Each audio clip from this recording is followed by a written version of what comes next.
Carmen, and I'll lead us tonight in the pledge. I pledge allegiance to the flag of the United States. We're having some audio difficulties here. The first order of business. Audio problems? Yeah. Okay, now, oh, wait, we're working now. Okay, it's working. You all It's right, working, John? although it's the, okay. that Can should you hear be- me? Yeah, it's Can working. you hear me now? What, Mike?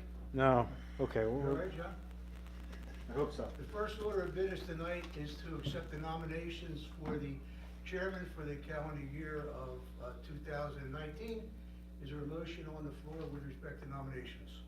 I would like to nominate Janet Emanuel for chair of the board for 2019. Are there any other nominations? Is there a second? I'll second. Comments from the board?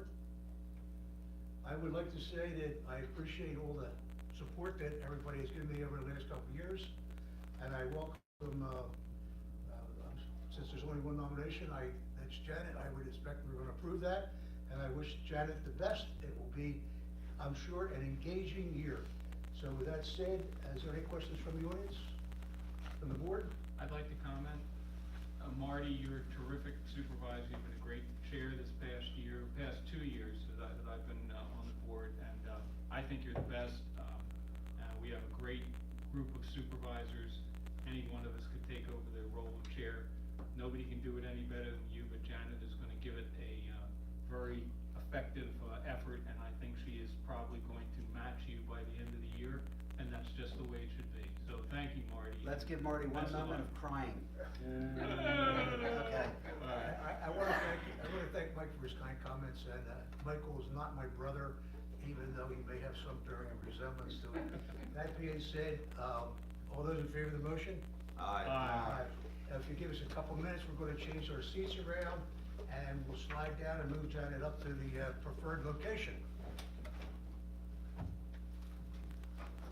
To a round of applause, I must say. No, we haven't made Marty vice chair, have we? No, that's the next one. Janet, come up. So I'm just gonna, Janet can do that, Janet's gonna do that vice chair thing. Wow, different perspectives sitting in the middle. I love that seat, it's nice and warm. This is great, I'm closer to the door.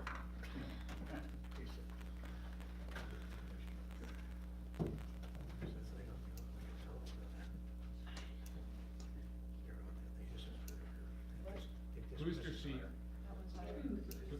Hey, no laughing. Thank you. Please laugh. Next item on our agenda is to elect a vice chairman. Are there any nominations? I'd like to make a nomination of T. Martin Shane for vice chair. I'll second. Any comments? All in favor? Aye. Aye. Thank you, partner. The next item is to appoint police commissioner, and I'd like to appoint Carmen Batavio as our police commissioner. I'll make a motion to that effect. Is there a second? Yes, I will second that nomination for Carmen Batavia. Any comments?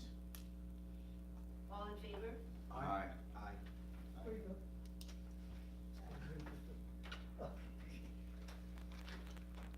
We have a lot of resolutions that need to be passed at the beginning of the year, and in order to save some time, I'd like to move that we adopt resolutions 2019-4 through 2019-12,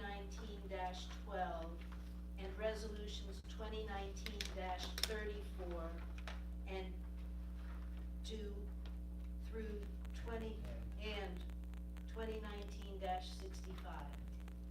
Is there a second?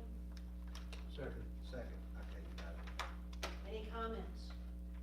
For the benefit of the record, Janet, you might wanna read off each one, what they are, so that everybody knows what the resolution is. I'll read off the employees, okay? While Janet's getting organized. What we're doing, folks, is we are reappointing our staff, which we have to do yearly, Township Manager would be Louis Rick Smith Jr. Assistant Township Manager, Director of Finance, John Altschul. Director of Public Works, Mark Miller. Director of Code Enforcement and Zoning Officer, Building Code, Mark Gordon. Official Noise Control Officer along with that is Mark Gordon. Building Inspectors, Gary Aldhouse and Vince DiMartini. Fire Marshal, Carmen Arbatavio. Assistant Fire Marshals, Mark Miller, Gary Aldhouse and Vince DiMartini.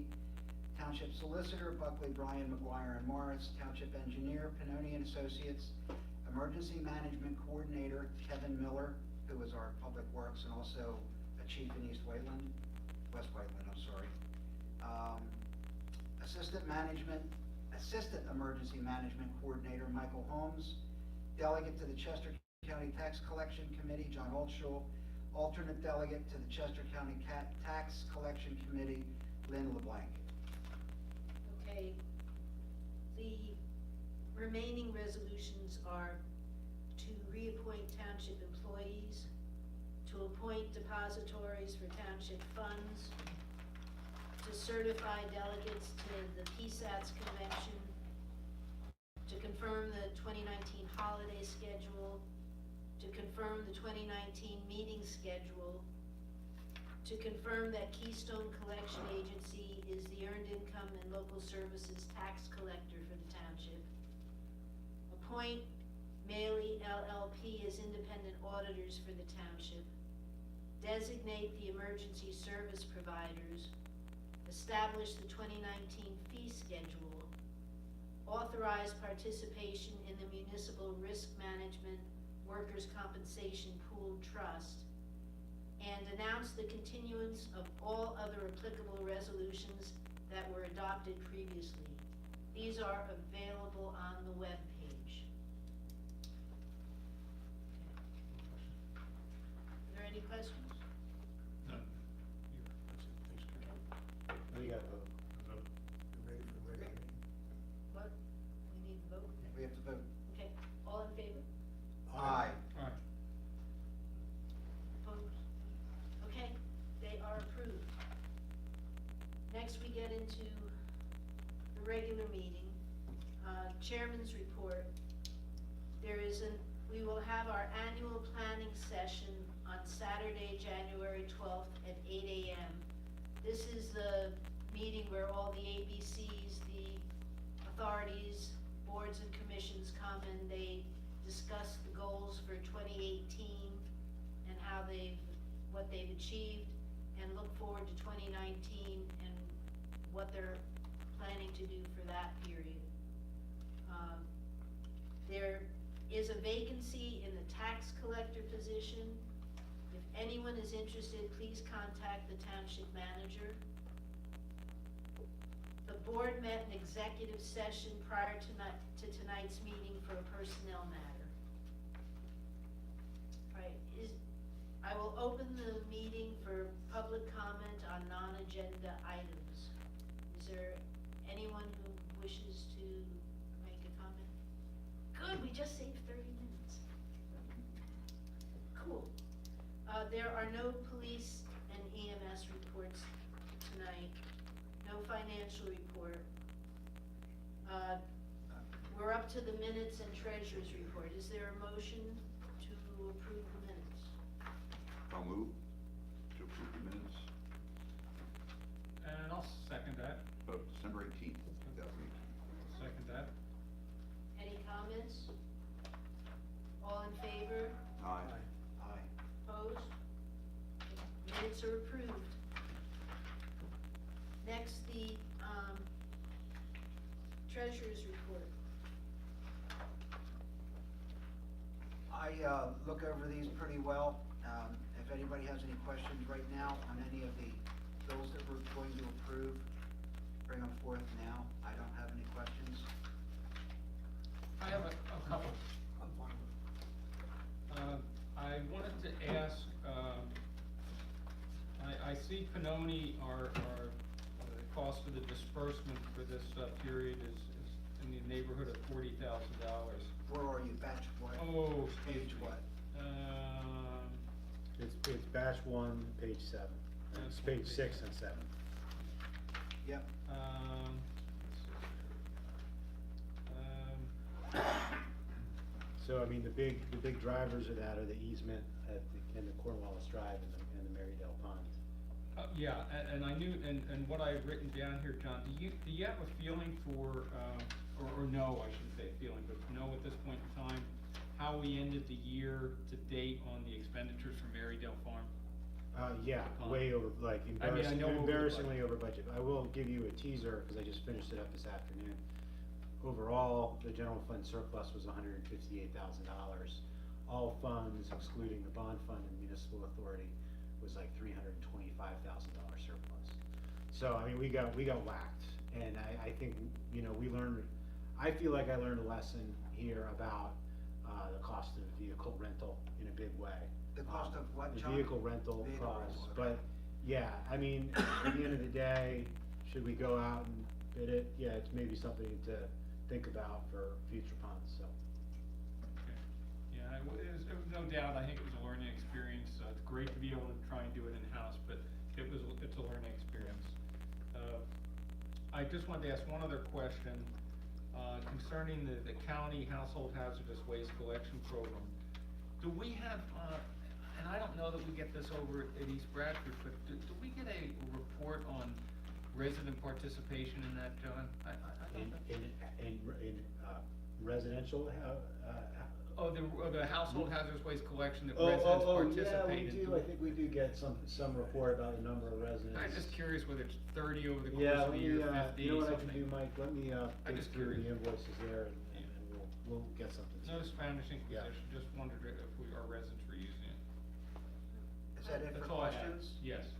Okay, Miss Chairperson, and excuse me if I say that wrong for the first couple of times. I would like to make a motion that we graciously accept our general fund receipts and pay the bills as we have in front of us once we vote. Is there a second? A second. Any comments? All in favor? Aye. You're approved. Thank you, John. Next on our agenda is to consider the ABC appointments. And I'd like to move to appoint the following people. Scott Sanders to Conservancy, Walter Wuchek for Conservancy, Edward Lendrat for Historical, Ted Roberts, Historical, Jack Yares for Municipal Authority, Anne Marie Fletcher Moore for Park and Recreation, Deborah Snyder, Park and Recreation, Karen Miller, Pipeline, Ernest Harkness, Planning, Sylvia Shin, Planning, but she doesn't want the entire 4 years. She will stay on till we get a replacement. We interviewed a new member this evening, Michael Koza, for planning. I'd like to appoint him. Walter Wuchik for stormwater, Daniel Daly for stormwater appeals, Thomas Clapper for vacancy board, Adam Kraut as an alternate for zoning hearing board, and Sigmund Fleck for zoning hearing board. Is there a second? I'll second. Any comments,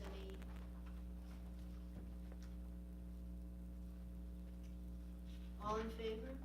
Aye. And thank you to those folks for continuing to seek reappointment. And they all do a wonderful job. They're active. It's good. They do. Okay. Next. We're in new business. We're going to consider resolution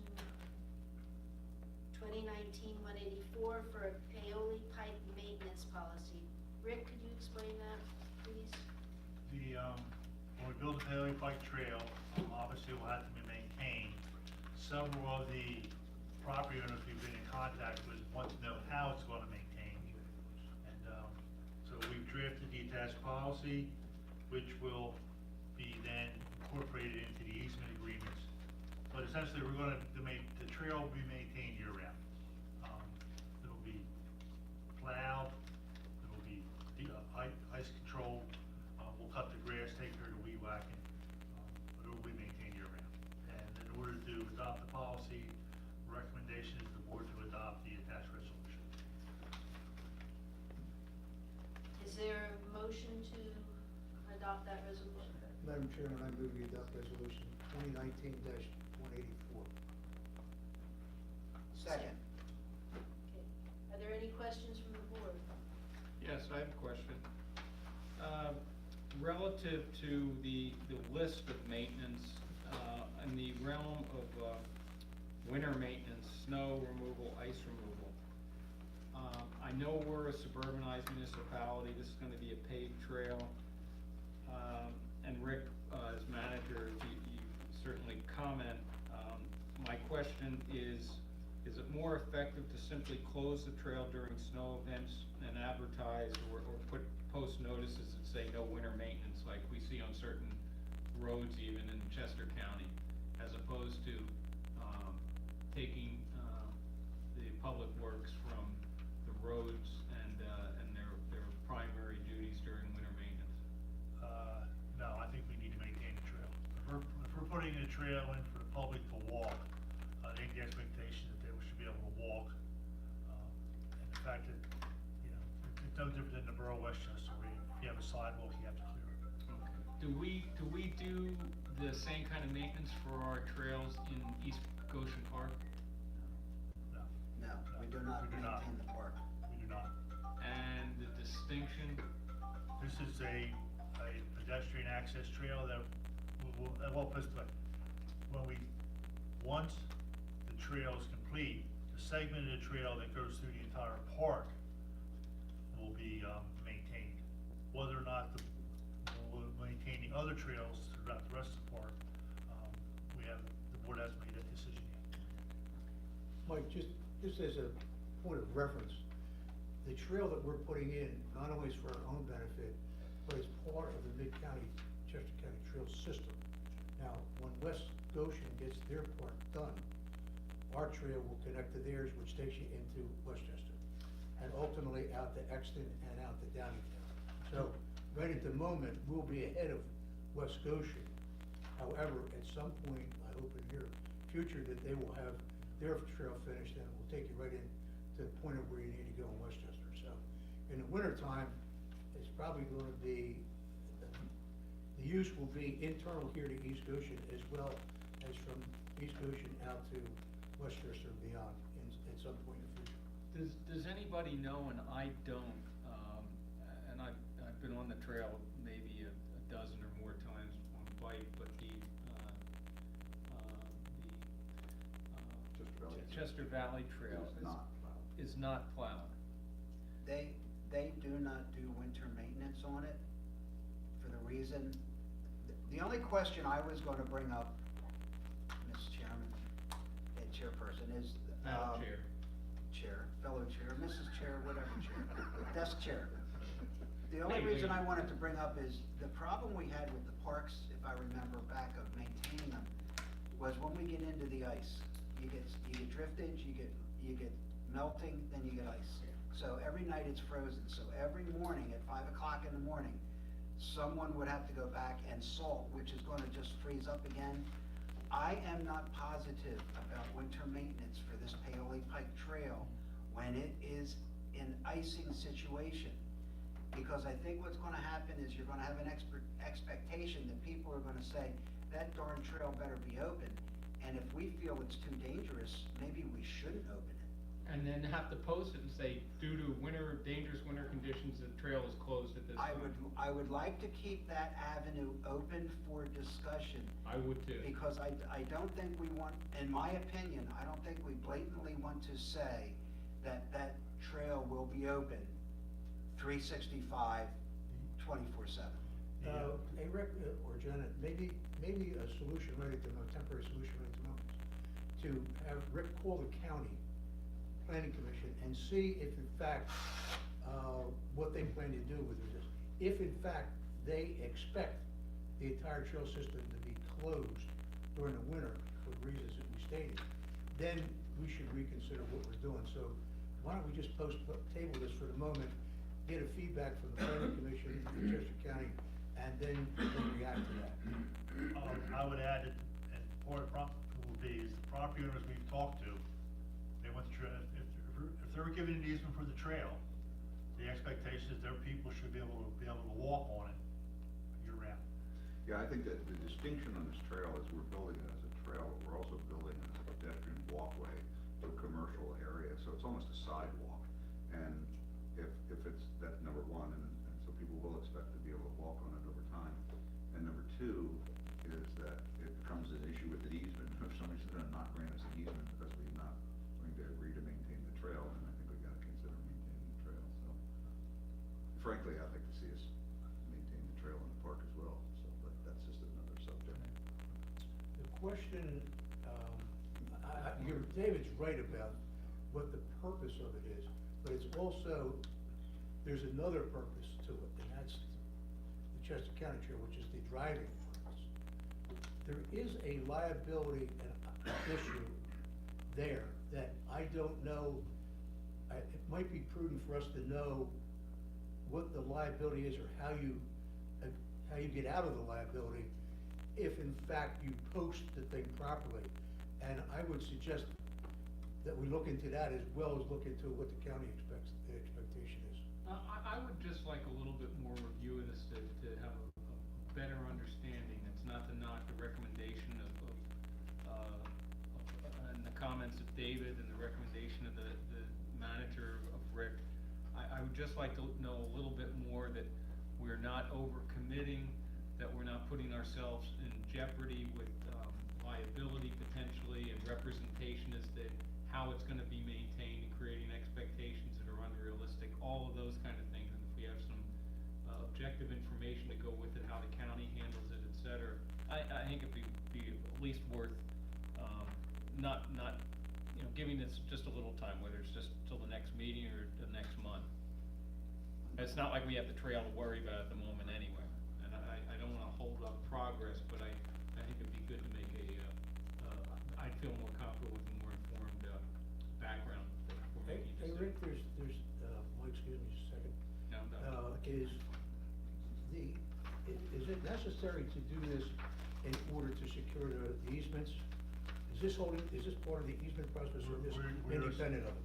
No, we're sending out documents to CTDI, to Wawa, the bank, and those other folks, with the easements, and we need this part of the, this will be part of the easement agreement.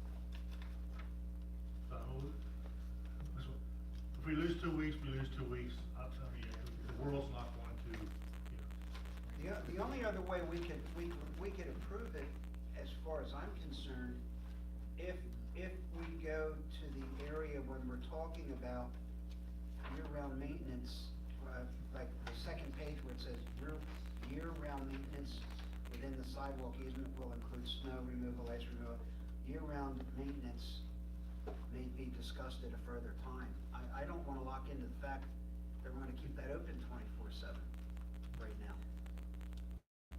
But it's interesting, I guess, you can explore the whole thing, so in the city or in a suburb that I grew up in, we had sidewalks and we were required by the municipal government that's to right. maintain our sidewalks and That's clear our right. Same as the sidewalks, borough. and frankly, would be cited if the sidewalks were maintained unsafely by the residents, so, you know, so I don't know if not maintaining, doing snow maintenance is an option, but I don't know whose liability it would be, and if our potential merchants on the pike are saying that it's a condition of easement that we maintain it, that's an interesting issue.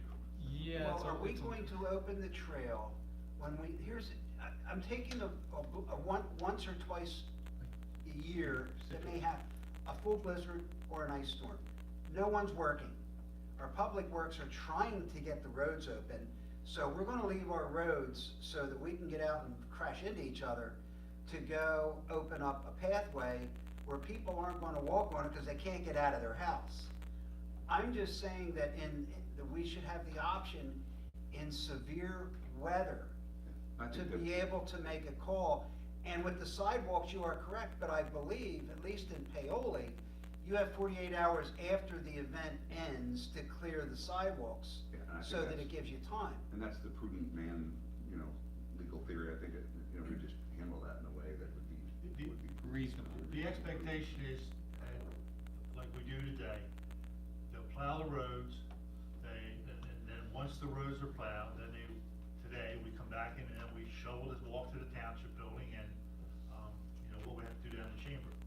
But again, the expectation is on the trail, we would plow the streets, and then when we're done plowing the streets, somebody comes in and do the trail. We are gonna be liable for whatever happens on that easement. So, if somebody slips and falls, we're gonna be the first person named on the street. And what we're suggesting is that we may maintain it. We'll go out and salt them and plow them to the best of our ability, just like we do the township streets. I think we ought to put radiant heat under all of it. We're looking into that. solar. Rick, the signage, as we ever asked the question whether signage indicates by open, it's your own risk, or whatever words you use, that go in this, so you limit your liability. It Marty, seems to me that there ought to be a way of doing that. We can put, our easements for the trail, we are gonna resume all liability for the use of the trail. They're gonna sue us even if it's We're not. gonna, and what we're suggesting is that if we're gonna put the trail in, we should maintain it. I'm not suggesting we don't, I'm just suggesting, is there signage you can put up that lets people know, yes, it's open, but you're traveling at your own risk? For instance, we have the signs that we see throughout the county, and I think it's a state law for equestrian. If you're riding horses, equestrian, you assume the risk. And I don't know whether there's a parallel. That's a state law that if you have horse or farm, you could post those signs so that people that visit your property, if something happens because of the horses or the animals, they're protected. Yeah. And the state does have signs, they do put up signs on municipal roads that they don't do any maintenance on. Yeah, I see them out in certain parts of the county. You get certain parts of the state where there is no winter maintenance on, the gravel road to the hunting camp. East Marlboro, I've been out there where Cheslin is, there's signs on the road that I walk on all the time, says no winter maintenance not performed, no winter maintenance on this road, so even here in Chester County. I don't wanna. It's not a line in the sand, it was just. I believe there's a motion and a second. What was the motion? Yeah, Marty made the motion, Carmen second. To adopt the resolution. To adopt it. To adopt it. You adopted it without any changes. Are there any comments from the audience? Where are we now on the agenda? You have to, Are you ready for public comment? No. Oh, we passed that, public Passed comment's that. over. Sorry. Les Pavlo, 611 South Speaking Lane. I think Rick has nailed it. I think it's the responsibility of the township no one expects to be able to drive in a 6-foot snowstorm, but the township does the best they can to go and clean roads. No one will expect to use that public walkway in 6 feet of snow, but the expectation will be that the township will take care of it. So I happen to agree with Rick. I think that in the spirit of this being a public trail, it's the responsibility of the township. Thank you. My 2 cents. Thanks, Thank Lex. you. If we agree with that, then that the motion that I made does reflect that. Yes, it does. All right, call for a vote, all in favor? aye. Aye. Five zero. Motion is passed. I Motion registered passed. as a concern, not a But line in the it- sand. Likewise, I'm with you. Okay, the next is Paoli Pike Trail segments F and G engineering proposal. Rick, you wanna say? This has a couple components. One, it is for the bid specifications for the traffic signal at Hibbard Lane and Bailey Pike. And it also includes funds in there for construction stakeout, and then full-time inspection service for the trails through the park that we have to do, and also certification of design. Because we're dealing with federal money, There's no federal money. well, because it's state money, it has to be inspected, and they wanna make sure they're getting the money's worth. John, when we figured out all the costs of these things, was this included and was it including? I hadn't seen this until this morning, so I can't So speak the to this answer at no? all. I can't speak to this at all. I haven't seen it until this morning. Is it, it's a fairly significant amount of money, does it radically change anything from, in terms of the finances? As I said, I hadn't seen this until this morning. It wasn't included in the budget. Yeah, the net cost of that section of trail is about $600,000. That was the estimated cost, based on the first go-around. Is there a motion to, Well, let me just ask then, Rick, while the Director of Finance hasn't reviewed this, do you feel comfortable that this is in line with the budget and that we have for it? This is another piece to the puzzle that we wanna, get. To actually construct the trail, yes. is there a motion? Mr. Chair, I'll make a motion that we accept the December 12th, 2018 proposal from Mahan and Associates for construction administrative and inspection services for segments, F and G, in the amount of $92,480. Second? Is there a second? Now, second. Any comments from the board? I do have a comment that, in the future, I would ask that, that John be in the loop on this before it comes to us, so that he can answer questions, as Mike asked, so that he has time to look at it. I realize that this is a professional services contract, and I know McMahon has been doing, virtually all the work on this, and, has one up on anybody else, but is it prudent when the numbers get to be this significant, that you do an RFP? Or is it such that it doesn't make any sense whatsoever to change horses in midstream? I mean, when it just seems really strange that you're looking at almost $100,000 and it's a sole source contract, and whether or not they sharpen their pencil or not, I don't really know. But at the same time, I can understand why you would want them to do this, because in their staff, they've obviously been working on everything, so it makes some sense to do that. But it's kind of like one of these things that I'm not sure which way I want to go. Marty, I share your sentiment, and even if you end up because with professional services, you do not have to go to public bid. But if you bid it, or you get an RFP, you can at least get some comparative feel for what the cost is. If you get those numbers and a couple come in at $40,000, you gotta ask yourself why. I think it's a good practice for some of these professional services agreements or proposals. I would normally agree with that 100%. The only thing I'm gonna state is, we have agreed to undertake an extremely expensive offset with grants trail system, that we have certain people doing the work. I would hesitate to want to put a segment in the middle out to bid when this and this have to meet in the middle.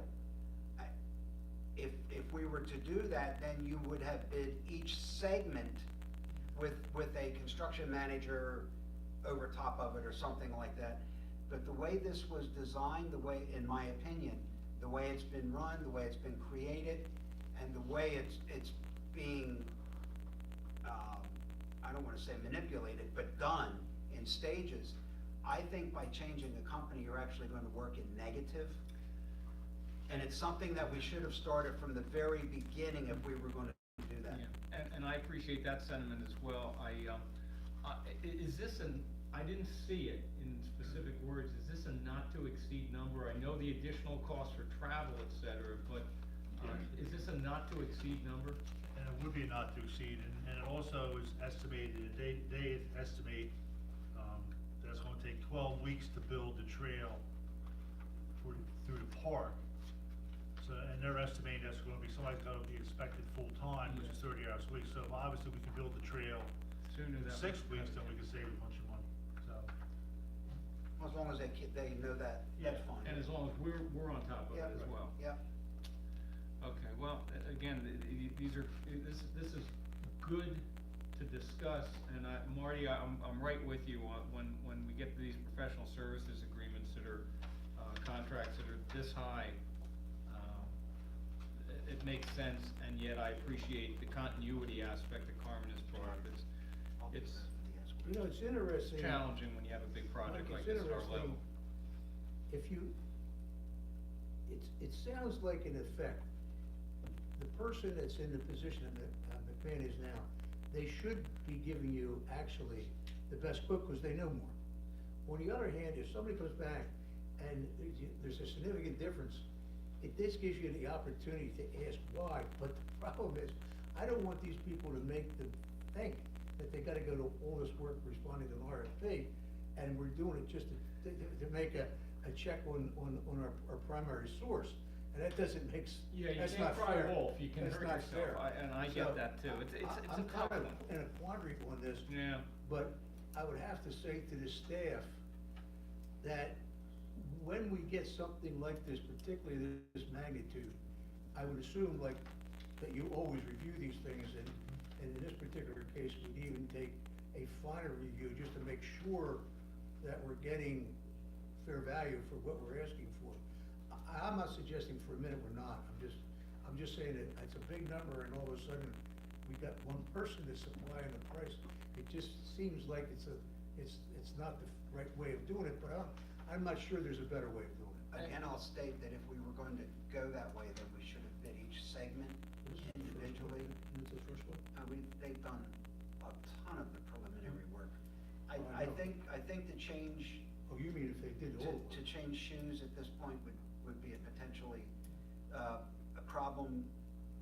problem-making situation. I think staff should relay that we have all the confidence and trust in them to keep the price as low as possible. Are there any other comments from the board? Yeah, this is an item that I'm gonna add to the finance committee agenda, because I think it would be worth giving some consideration to looking at if there are any segments or items or issues or that might make sense from a bid perspective, so I think that's a good topic for the finance. Procedurally, maybe going Yeah. forward, as to how we can try and deal with this, to make sure we're comfortable that we're getting the best value and not at the same time calling wolf and hurting ourselves for future work by saying, oh, that, they just play games, they never appoint us, or they never, yeah, I think it's worth a procedural review. Are you talking, excuse me, I got mixed signals off of that. David, are you asking that this go to the finance committee now?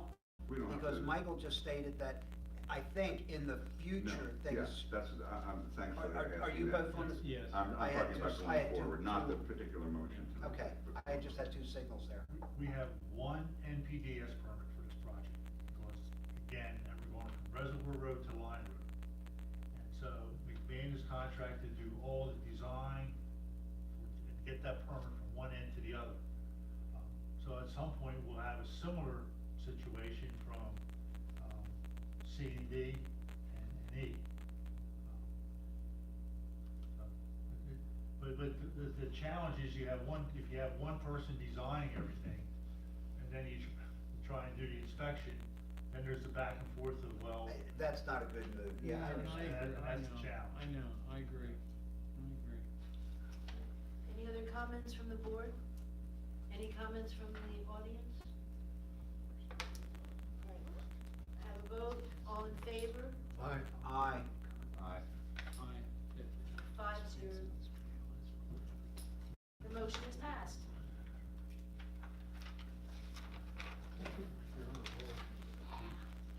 Okay, next we have a request for an escrow release, number 2, for lot number 2 at 1664 East Blue Road.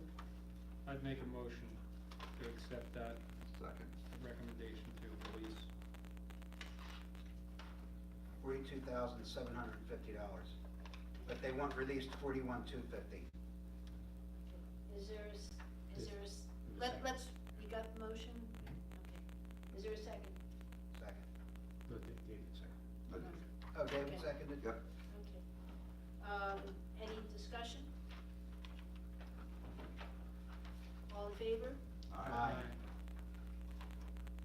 The next is an escrow release number 2 for lot 3 at 1662 East Boot Road.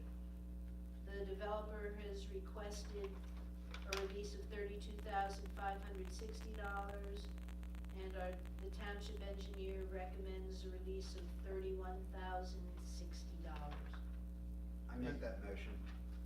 Is there a second? I'd second that motion to accept the recommendation of the township manager.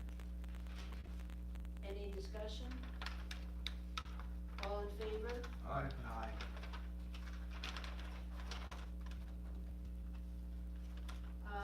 I have a letter here from Mark Miller, regarding pipelining bids for the meadows. We did, yeah, fine. Sorry. We had planned on lining storm sewers and spray rocking the inlets in the meadows development. The bids were opened on December 13th, 2018. The bids ranged from $314,245 to $469,955. Since we've decided to replace the decayed pipe with Public Works Department doing the work as well as grouting all the inlets, we recommend that the board reject all the bids. I'll make that motion. And I'll second it. Rick, I asked Rick, well, just a little prior to the meeting, what his opinion was as to whether we had the time, the expertise to do that. Rick, you wanna give your position on that? We had hoped or thought that if we could do the lining, obviously it's less disruptive because there's no work above the ground, you just work in that inlet. But the cost is just too much money, and the public works can fit this into their schedule. I mean, with Ricky's blessing, I have no reason to accept the fact that our public works is perfectly capable of doing this and has the time. All I can say is those bids are really large, Yeah. and if we can do it for anything with a significant cost reduction within the appropriate time frame, it certainly makes sense to do it. Really commendable. I think it's great. It's another example of what expertise, the depth of expertise we have amongst the Public Works staff. I think it's terrific. Any other comments? Comments from the audience? Go for a vote, all in favor? Aye. Opposed, none.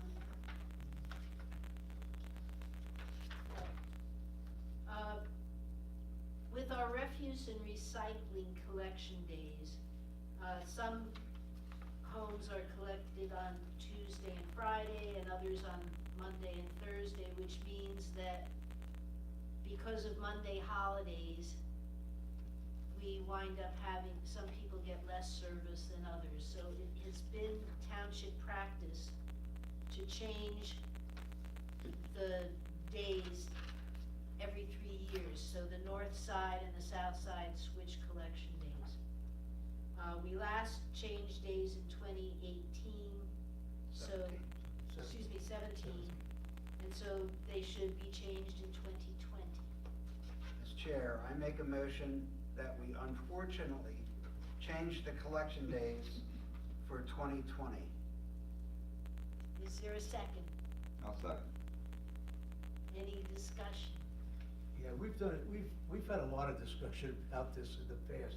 The truth of the matter is that there's a real advantage to one versus the other.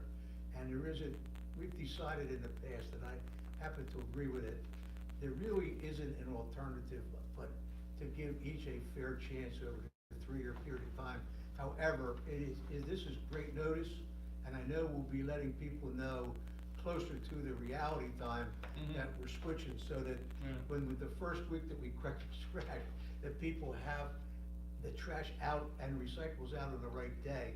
But I have to tell you, from a lot of years of experience, I don't know how else you would do this, to be fair. Right. And if I had to approach the right one, I would lobby really hard to keep it that way, but that's not really fair to the others. So I think that this is an appropriate way to deal with the situation. second? Second. Is there any discussion from the board? Anything from the audience? Have a vote, all in favor? Aye. Opposed? It's our 5-0. best Solomon effort. Okay. I'll give this to Rick regarding a bike lane on Reservoir Road in Goshen Corporate Park. We've had discussions with CTDI about the trail. They have a presence in Goshen Corporate Park. They have expressed an interest, well, that's a great idea, how can my people get to the trail? They asked about putting a stub up alongside Reservoir Road, a section of Corporate Park. We talked to McMahon, unfortunately, at this late date, we can't add anything to that trail. However, I guess it was 4 or 5 years ago, they asked about walking in the park. And what we did is we striped a bike lane within the corporate park. Did the same thing in the Goshen Corporate Park West. Provided for 2 travel lanes and a 5-foot bike lane. So what I'd like to do is have authorization to construct a bike lane on the segment of Reservoir Road that's in the corporate park. And basically it involves some striping and a couple signs, but this way, people in the, once the trail's up, obviously they'll have a place to walk. It'll be on the shoulder of the road in the pavement, but at least they will have access to the Bailey Pike Trail. And in the immediate future, they would have a way to get down to Bailey Pike, without walking the trail. Yeah, I make a motion that we accept the manager's recommendation. I'll second. I just want to add to this. David and I launched out into beginning to try to meet with a number of our larger residents, so to speak, larger businesses, to see how things are going, because the fellow that used to do it has moved out of the town. And we went to CTDI, and one of the things that they told us, and they're very good customers of us, the township, and they asked if this could be done. And I personally want to thank Rick and his staff for looking into this so quickly in response to something that we learned, and it's one of the reasons that we go to these facilities to see what we can do for them, or what things that we might be able to influence having done, if in fact it's out of our own area of responsibility. So I really want to thank Rick for that, because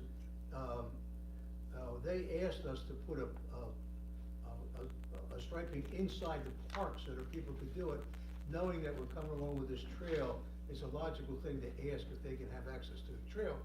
And I really want to express my appreciation for Rick and the staff to look into this so quickly. Any other comments? Yeah, I wanted to ask, one of the ideas, obviously, they're most concerned with walking, because we put biking lanes in, but if you go up there during lunch, everyone's walking, there's not much biking. And so they want to get down to the trail, and, we have some time to think about this, but one of the ideas was to put just a walking path, even if it's a wood chip path, off the roadway. So I was a little concerned about having a bike. I like the idea of having a bike trail so it could be used to connect with bicycles at some point, but I'd kind of like to explore whether we could put a wood chip walking path off the road to keep people off because that's a busy island. Yeah, and as people move along, they're pretty good. So I'm in favor of doing this, but whose property is that along the entrance way? We would have to be within the right of way. Mhm. And obviously put a wood chip trail in, but our experience with wood chip trails that people won't walk on. If there's And I recognize that we're striping a bike lane, but what we found is that once the lanes are striped, the cars stay in their lanes, and the pedestrians stay in the bike lane. So while it's technically not a pedestrian area, it is a defined place for people to walk. And in reality, they were walking there before we put the striped they're road. So walking there, yeah. based on the current regulations of PennDOT, this is about the best we can do. Good. Okay, thanks. Answers that. Any other comments? Comments from the audience? Vote, all in favor? Aye. Opposed? Thank you, Rick. 5-0.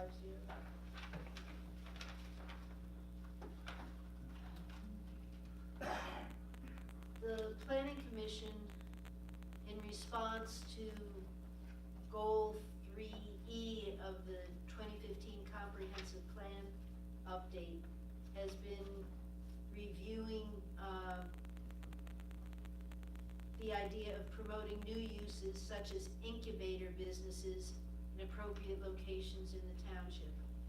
I'd like to ask, John has been working on this, and I'd like to ask him to explain it in a little more detail. Yeah, the zoning ordinance really doesn't allow for incubators, and I mean, I think incubators is an interesting term, and it's hard to put kind of your finger on a definition of what an incubator is. I think in my mind, when I started working on this project, I was envisioning, if you're familiar with the HBO show Silicon Valley, something like that, with, you know, computer nerds sitting around writing code, you know, working next to another group of computer nerds writing code for something else. And maybe there's a life science incubator too. But as we sort of rolled up our sleeves and thought about this a little more holistically, we realized it's not just sort of, you know, software developers and, you know, somebody with some Bunsen burners and in a lab trying to, you know, cure leukemia, but it could be really anything. And it could be, you know, the startup plumber, it could be the startup, the analogy we kept using in the planning commission was a nod to Rick's nephew, you know, somebody who makes custom wood bats, baseball bats. So what we really wanted to do was recognize that entrepreneurship and startup entrepreneurship comes in all shapes and sizes. We didn't want to limit ourselves to just high tech or just life sciences, but really come up with a definition of incubator that is broad. And right now, the zoning ordinance, for all intents and purposes, doesn't really allow incubators. There is provisions that allow in the I-1, so in the off Airport Road, and also in the BP, in the corporate park, allow for mixed use spaces in commercial properties, but no use can be in less than 5,000 feet unless all of the uses are the same.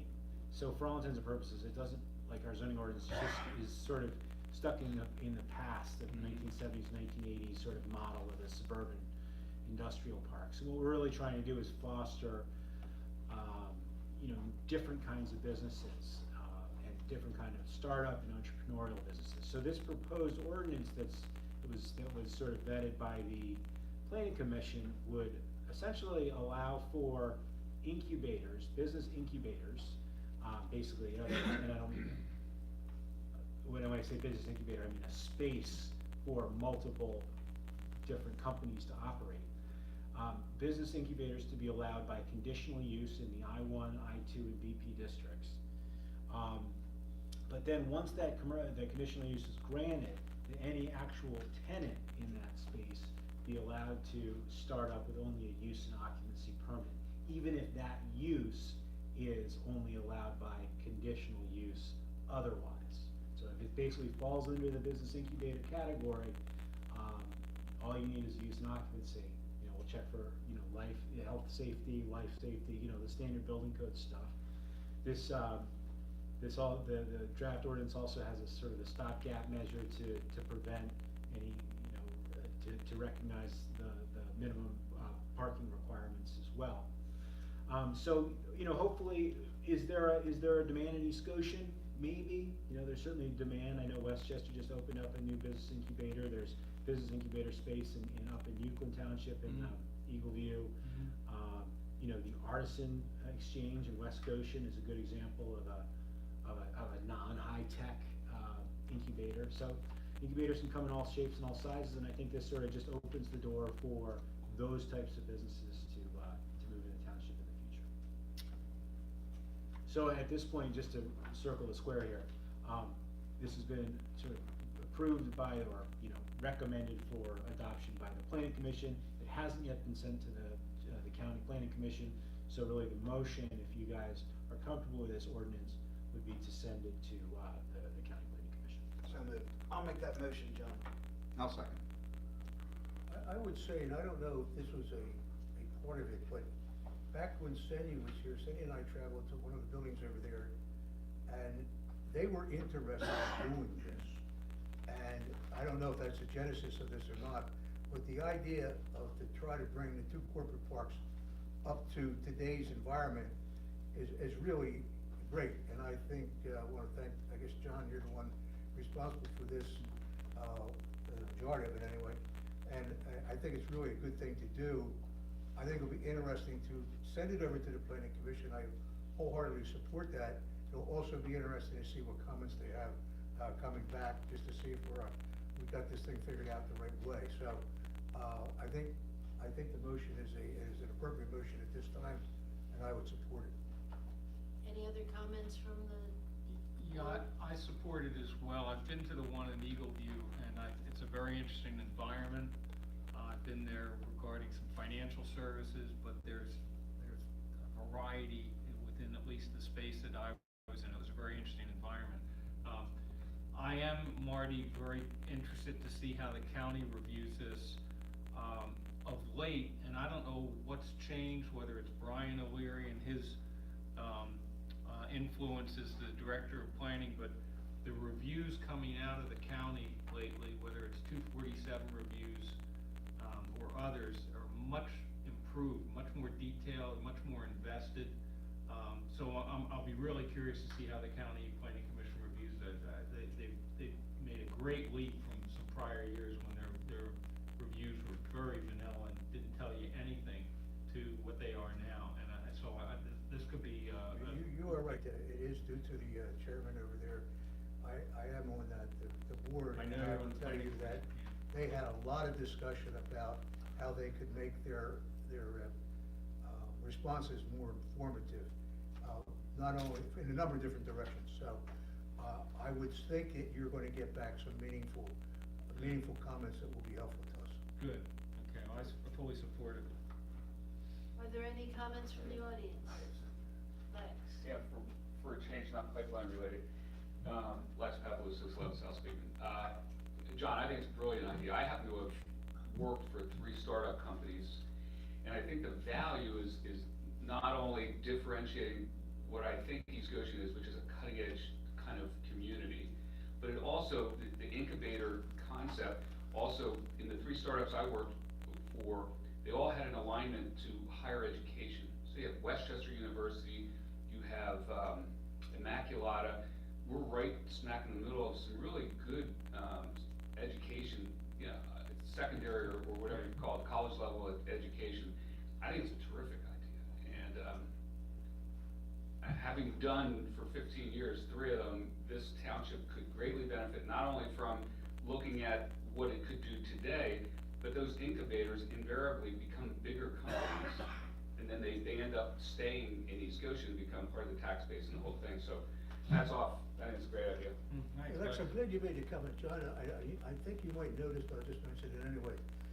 Jason, through his own programs, has quite a bit of involvement with Immaculata. I'm not sure about Westchester, but I know he does with Immaculata.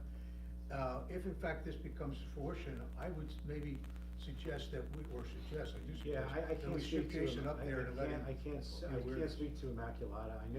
I think Lex's point is solid, and just a sort of knowledge base and from the proximity to universities in the area. One of the things that Westchester doesn't do, it doesn't, I guess, have a tech transfer office. It doesn't get involved in these kinds of things the way that like a research university like Penn State does. So, for example, when I was up at State College last spring, I went to the Innovation Center, which happened to be across the street from the hotel I was staying at. And that facility is, you have it there?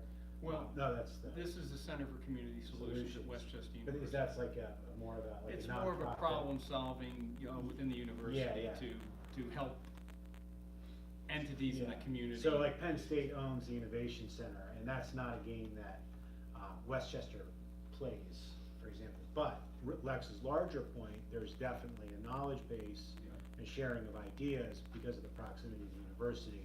So there are You opportunities. get funding from Yeah. them too, right? I mean, there's interest there, I would guess. I did it in South Carolina, I did it in Connecticut, there's out in California, and they were all close to universities. It makes perfect sense. I don't know enough about what real estate, you guys know all that sort of jazz, but this township could draw, you know what I mean? And then have future businesses grow from 5 to 8 to 10 to 12 to office. Yeah, yeah. So, I think it's a great idea, I don't know why, I mean, having done it for 15 years, I wish I'd have thought of it Yeah. during the day, you guys, good on you for figuring it out. And you were in New Haven? I was in New Haven, yes. Okay, I'm from there, so. Oh, really? I actually worked in Hampton. Okay. Yeah, yeah. About that. We'll talk later. All right, you got it. All right. For those in the streaming world, that was Left Pavlo making comments without coming up to the microphone. Yeah, I was thinking about that. All right. Okay, any other comments? Game is on. Have a vote? All in favor? Aye. Opposed? 5-0.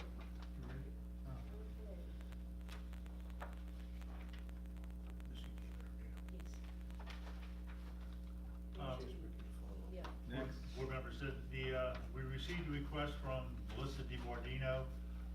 She has filed a complaint with the PUC against Sunoco, and she asked the board if they would consider filing a petition to intervene. I spoke to our solicitor who reviewed the PUC's order, and she notes that Mrs. DiBordino has personal standing because she has a direct, immediate, and substantial interest in the subject matter of this controversy. So, because her children go to that school, she does not think that the township would have standing, and she recommends we do not, we'll be able to get standing. She recommends that we do not file a petition to intervene. That we hold I would back. Just hold suggest back. that we let her know that we appreciate her taking the effort to do this. I think she did it on her own. Yeah. Which was pretty well done for someone. Yeah. I thought it was I don't know what her absolutely. background is, but she certainly was. Yes. It is interesting that our solicitor suggested that. For those that don't know, every time we do file one of these things, it's about $2,000.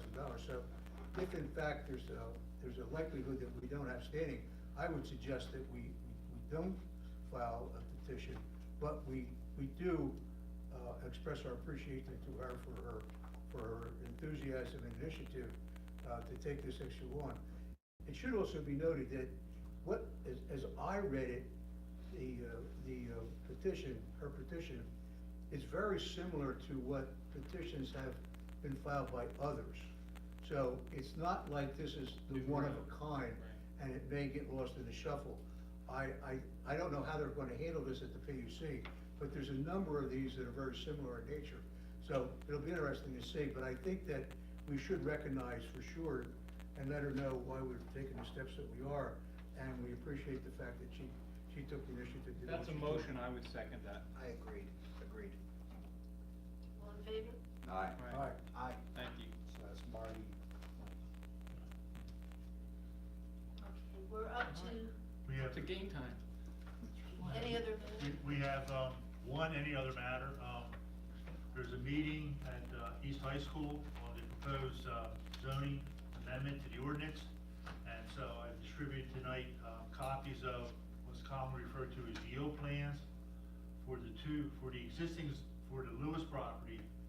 And there's 4 plans that show the current developments, how they could be developed under the current ordinance, and 2 other plans that show how they could be developed under the proposed ordinance.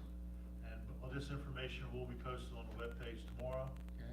And, Good, that's a good start, and then folks will have a chance to see that, as But I think it's a case of, there's words on a piece of paper that if you're in the business, so to speak, you understand what they're saying, that kind of stuff.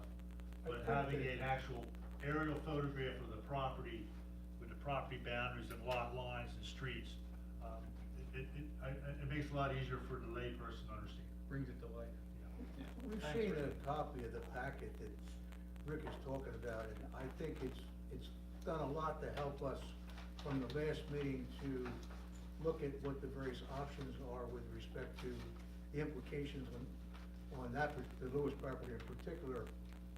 I would suggest that, well, it's not a suggestion, we're going to have a meeting on the 22nd, and I would hope we might even get a little bit more information to make sure we can put everything up on a slide so everybody can see exactly what we have on a bigger scale, and maybe even some pictures of actual locations that are being described with respect to this.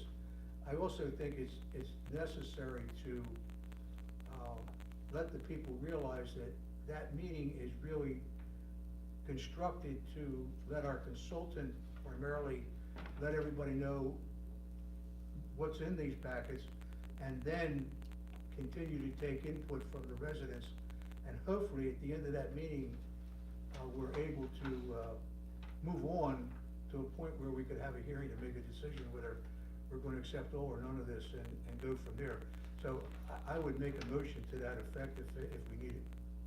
I don't know, we need a What's the motion. motion? I don't think. I think we need a motion. No, this is just to let everybody We know. don't need- we don't need it, that's We fine. don't need a motion. All right, thanks for getting that put together. I would just make sure what I said earlier doesn't need a motion, but somehow I would make sure that those, if it wasn't on the letter, that the people know that there will not be a decision made by this board that night.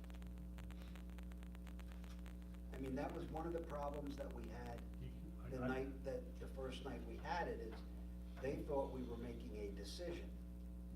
So, I think the chairman can, chairwoman can say what she wants at the beginning of the meeting, so.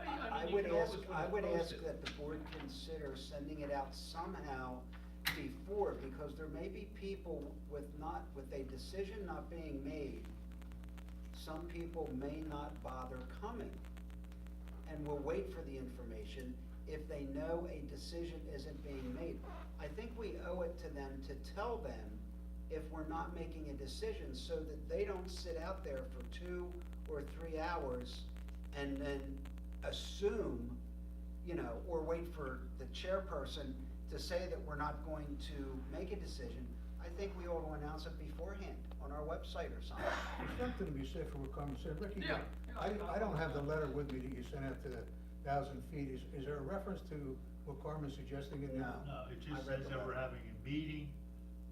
Now, if the board wants to take a motion tonight to say you're not gonna make a decision, then that's up to the board, but we can't, the board, the staff didn't wanna preclude the board from, doing what it has the ability to do. So at the meeting, the board can either, as Carmen suggested, announce at the beginning of the meeting that the board's not gonna make a decision. Or they can wait and hear what's there and make a decision. That's up to the board to say. Well, I'm just and simply Vance- asking that we put it on the website now, that the meeting on the 22nd, just so everybody knows, we will have our professional input from the public. We will not be making a decision. I would like that out there before the night of. Carmen, I agree. All it has to be done when this is posted online, which is the intent, you're not mailing this out. All right, so when it's posted online, simply say, and the meeting on the 22nd is a presentation from our consultant, and to receive further public input, there will be no action by the board at this meeting. Any action by the board would occur at a later date at a advertised public advertised hearing, meeting. period. That's all you have to say. But wait a minute, Mike, you gotta be a little careful how you word that, because it is an action by the board if it decides it wants to go to a Yeah, hearing. perfect. So you Perfect gotta to make sure further that caveat, they realize yeah, that yeah. the only decision that would be made by the Yeah. board is the possibility that we Yeah. carry it on to a decision So making. that's all Yeah, Rick has to do in Hearing. advance, so Yeah, I think it's smart. We can easily say that, we're just going to postpone any decision until our February 5th meeting, which is the next one, and then we'll just You know, leave that, without any decision of whether there's a hearing or whatever. We're Yeah, just yeah, gonna I think make that's the good. decision on February I think that's 5th. good. No absolute that there would be a public hearing. Yeah, but doesn't that just string it along? Well, it might string it along till it dies, it might string it along till ultimately there's action which would be publicly announced. My take on this is just that I don't think the general public recognizes that in order to adopt an ordinance, you need to have a public hearing that has to be advertised. Most of them I don't. think that was the Most of them. nuance, I think that That was we need to lost. bring out. Yeah. Whether the board takes an action on the item on the 22nd, obviously that's your discretion. It's just the ultimate decision is not gonna be made on the 22nd. That's Right. And somehow we can wordsmith that. Yeah. We can wordsmith that so that hopefully is. That's what I'm Yeah. asking. Perfect. so I'm that with you, Carmen. They have some notice. Okay, thanks. Okay.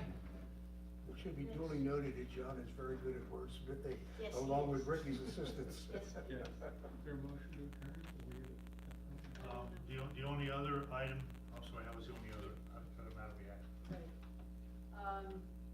Is there any, we didn't have any public comment? Okay. Are there liaison reports? But there, I don't have any, didn't meet yet. Clint, Futures Committee didn't meet yet. You would like to it says have? here, additional public comments. Okay, would you like to come up? My report was sent for municipal. Did everybody get it, I hope? Yes. Bernie Greenberg, 894 Jefferson Way. On Friday, as you know, and some of you know, FERC released the environmental assessments for Delphi. We have till February 3rd to comment. We have 4 weeks to comment. February 3rd is the deadline for comments. If any of you have had a chance to look at it, I looked at the part that pertains to East Goshen Township and regarding the blow-down assembly valve. No one has looked at it. Well, it's on page 189, and there's a figure on page 191. Actually, I have. You did look good. Gross distributed. So I'm old, but you probably know what I'm gonna. We all So probably the do. recommendation is not to move, to keep it where it is. That's, again, that could be addressed by the township, whether or not that's correct. The reason they say it should not be moved is that if they do move it, any other location that and they selected 3 others would be closer to residents, other residents. And in addition, if you move it, you'll have to take out the old one and put in a new one, so it'll be twice the construction. Now, I'm not sure that's correct about this is the right location, but it's up to you people to look at that, whether or not we want it where it is. Bernie, didn't you talk to Ricky about, Yeah, didn't you the- raise the same the- issue the, in the last meeting, and it was, we got the same answer that they just wrote in there from Rick, that there's really not another place to go without putting it closer to folks. To residences. And floodplain, as I But this- recall. So in other words, you're satisfied with that Well, that's what I recommendation? thought. There are some of the other locations are worse. This seemed to be The, the most reasonable. The pipeline task force is going to look at this because, if you recall, your suggestion that they should be following an environmental impact statement, the task force needs to look at this to determine what issues can we find here to support our petition to file an environmental impact statement. So we'll have to look at that issue of the valve as one of them. So you'll be looking at the recommendation regarding a You environmental had, impact statement. you had suggested that the township should request that FERC require Adelphia to perform an environmental impact statement. And what they had done is an environmental assessment. What our solicitor told us was that we needed to take this environmental assessment, we needed to review it, and document all the areas we find that are short in their analysis or assumptions. So then the board can then decide whether or not it wants to file a petition to have them do the impact statement, the full-fledged environmental impact statement. And so the issue you raised there would be one of those issues that the pipeline task force would have to consider, is do we want them to, hey, wait a minute, you need to do more than just look at a couple other sites. Maybe they need to look at 10 sites, not just 3. So the issue you raised is something that will have to be addressed by the task force. And Bernie, that'll be on the agenda for the task force meeting. on the 17th, Bernie, when the, well, I thought it said the 17th, yeah. If needed, that's the workshop.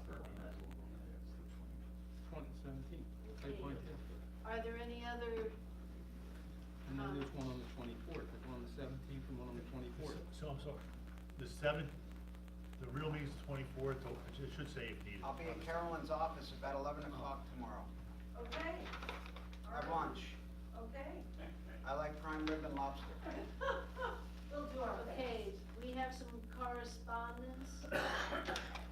On December 6th, 2018, Texas Eastern, let us know that they are going to be doing some maintenance on their pipeline. Rick, do you wanna add anything This is Texas Eastern is the pipeline that runs through, Clock Tower, Township Park, the east side of Hershey's Mill, Village. Essentially, they're just going out to check the right of way, whether people have put sheds in it or something over in it, to make sure the vegetation is the appropriate height. Goshen Downs. Do we know, when I read this, I read They the. do this routinely. Yeah, I know, These but guys are pretty good. I looked at the general requirements. Do you anticipate any kind of problems or? No, They're They used to get it? the same, this is the same letter they used in, the hill country of, some of the other states where the big concern is that people don't lock the gates and stuff like that, so it's the same. Or leave the chickens out. Yeah. But how often do they do this? Like, This is probably, Every couple of years, huh? yeah, I must say about 10 years ago, they came through and cleared it. Yeah. And interstate, and theoretically, they're supposed to clear them right away so they can visually inspect them. that's what I'm just wondering if. we're But gonna theirs is anticipate pretty any- clear. Are we gonna get any comments from residents when they Well, find out that we- they put we- fences on top of the pipeline or planted bushes on top of the pipeline? They're, or- they're usually okay with the fences and the bushes, they typically, if it's 5 feet or something like that, they're okay. Gardens are generally okay, a fence is okay. They don't like beehives. Some things they don't want sheds, pools, and if the trees are too tall, they don't cut them back, but. I'll tell you, if you look over there at the, 352, where the valve station is, of course, by Hershey's Mill, and then you look straight this way, you can see that wherever that pipeline is, they allow a lot to be put there, to tell you the truth. It's not exactly the clearest pipeline right away I've ever seen, and so it's rather interesting. Now, I don't know how I got it, but I got a thing from Williams, and I'm gonna give to Ricky after the meeting to respond to. But I have to tell you, they had information in there about different things that they sent out to all over the place. I think it's all over the whole country. It's part of their, what do you call that thing, Rick? I never can remember the name. That program they have that provide information. Public awareness. Public awareness program. I will tell you, what I got in that packet, I think real, if he hasn't already seen it, that they are like light years ahead of what Finoka does. My God almighty.